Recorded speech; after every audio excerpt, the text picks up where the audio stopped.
John and Chris Hoffman, and we moved here in 1989, so coming up on 31 years. Well, the main thing that really has been a difficulty, quite frankly, in our yard all along for many, many years is that we are the low point of our neighborhood. And so we have a very wet lot. This used to be a creek, evidently, even here. So it's always been difficult, really, to grow grass here anyway. And, another motivator for us was when the city put a sidewalk in front of our yard last year, and John really did not want, and I didn't blame him, to be dealing with 3 foot of turf alongside the street, and that area floods quite often whenever there's a heavy rainstorm anyway. So it seemed really natural. I think that was actually the thing that sparked all of this was, he said, what, I'm going to put something native there that isn't going to need a lot of attention, and that kind of blossomed into then the rain gardens as well.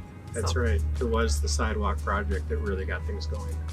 But it was easy for me to find the grant application materials on the Watershed District, and I applied, and Paige from the Watershed District came out and met with me along with Michael from Ramsey County, and kind of went from there. One of the things that they wanted to do was be able to dig this and then put layers in there so that all the water off the roof would funnel into these rain gardens and just kind of help avoid all the runoff that went down, out onto the sidewalk and onto the street, which also, wasn't good for the grass. The other landscaping plants didn't like it, and I think it's been working beautifully.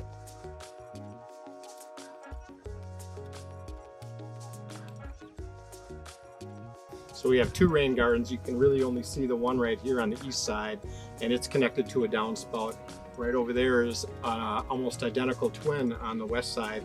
It's connected to another downspout, and it's deep enough with enough engineered levels that so far every rainfall that we've had, it's been completely drained and dry within 24 hours of the rain stopping. And we haven't had really monsoons here yet this year that I'm aware of, but we have not had any overflow yet. It's always been contained within the 2 rain gardens.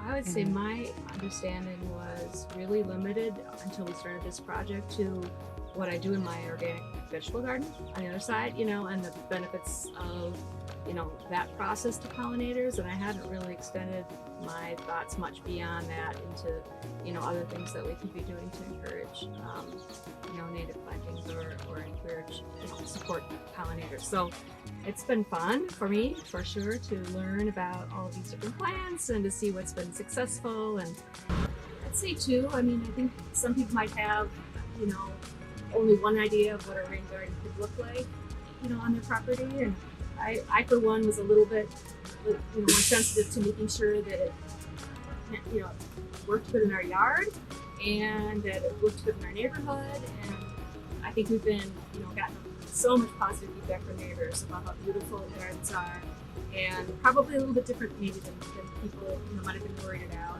and certainly that I was a little bit worried about when we first embarked on this project.